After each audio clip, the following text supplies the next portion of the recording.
Let's start with the question of how did Rotaract change my life? So if you see somebody with burning passion to serve, it inspires you. Kumbaga sabi nga daw nila, kapag nangarap ka, taasan mo na. Kasi kung babagsak yun, at least mataas pa rin yung binagsakan mo. Rotaract is life. Like an oxygen that I can't live without. Rotaract for me is of course one of my passions in life.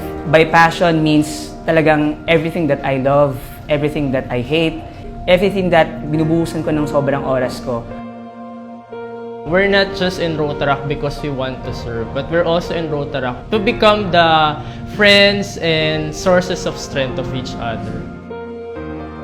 Every time that we do projects, we don't only give smile to people we help, we also give hope to them. Rotaract is a Rotary-sponsored organization composed of young professionals and students. Their main purpose is to help the community and help Rotary International promote peace and world understanding. What is Rotaract? Big word. My life is incomplete without Rotaract. Let's just imagine a Rubik's Cube. Habang tumatagal, nalagay mo dalawang kulay magkapareho, naging tatlo, naging apat, lalong humihirap yung challenge. For me, that challenge was Rotaract. If you open up yourself to Rotaract, you will fall in love with it. Kasi the kind of experience that you will get, the kind of friendships that you will obtain sa organization, are unique kinds of relationships na you might not get from other organizations. Yung Rotary kasi nagiging avenue siya para makapag-serve tayo dun sa mga kapwa natin and dun sa mga nangangailangan. It is about service pala talaga. As a leader, isa sa mga pwede kong ipagmalaki. Hindi lahat ng mga kabataan as of my age today, hindi nabibigyan ng pagkakataon ng ganito. Yung makapag-serve and at the same time makapag-lead. What continues to motivate me, of course, the people inside it. When you get along positive people, brilliant people, you tend to become just like one of them. In Rotaract, you will know yourself better. You will discover more about yourself. You will learn a lot of things about yourself, your talents, your skills. Made-develop yon throughout the time. The benefit is more of a personal gain. You'll get to be developed professionally because you will be trained as leaders, as young professionals. You will be exposed with different people, so more on personality development siya and how you relate with other people. So it's more of development of character. Being a Rotaractor had an advantage into becoming a Rotarian. Yung Rotaractor, it was my training ground. Doon din na-develop yung mga leadership skills ko, confidence ko sa sarili. At ina-apply ko ngayon yun. So it's not one against the other. I learned how to serve without anything in return. Yun yung naging impact sa akin ng Rotary. Habang dumadami yung nakikilala mo, nagbi-build up din yung passion mo sa kanila.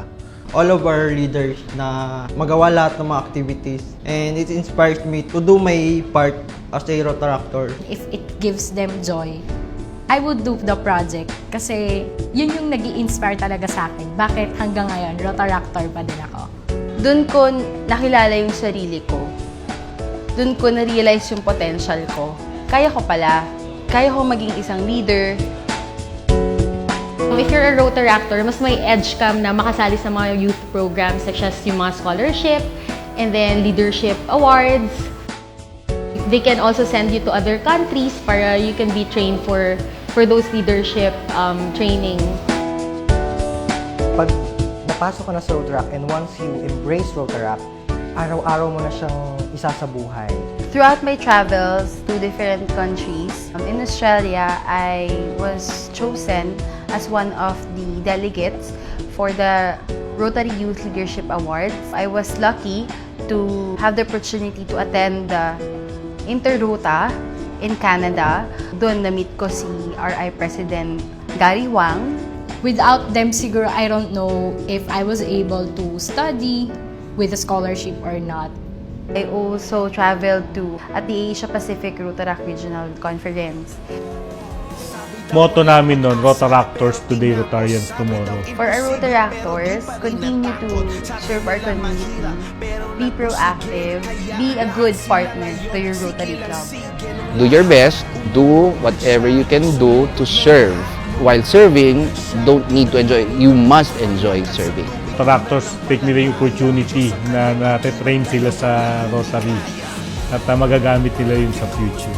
And for the Rotarians, continue supporting our youth programs like Rotaract and Interact because especially the Rotaractors are the future of Rotary. Pagpatuloy ang pagtutulungan, pagpatuloy ng Rotary ang kanilang programa sa Rotaract na mag-develop ng mga bagong leaders. Now, we're very thankful na we're part of Rotaract because through Rotaract, we have been able to share ourselves. Gusto ko maging Rotarian someday. In Rotaract, we have the same passion. The moment nakakita kami ng mga tao na i-inspire namin, sobra talaga nangangailangan. That's one great reward na hindi talaga mailalagay sa certificate or sa frame.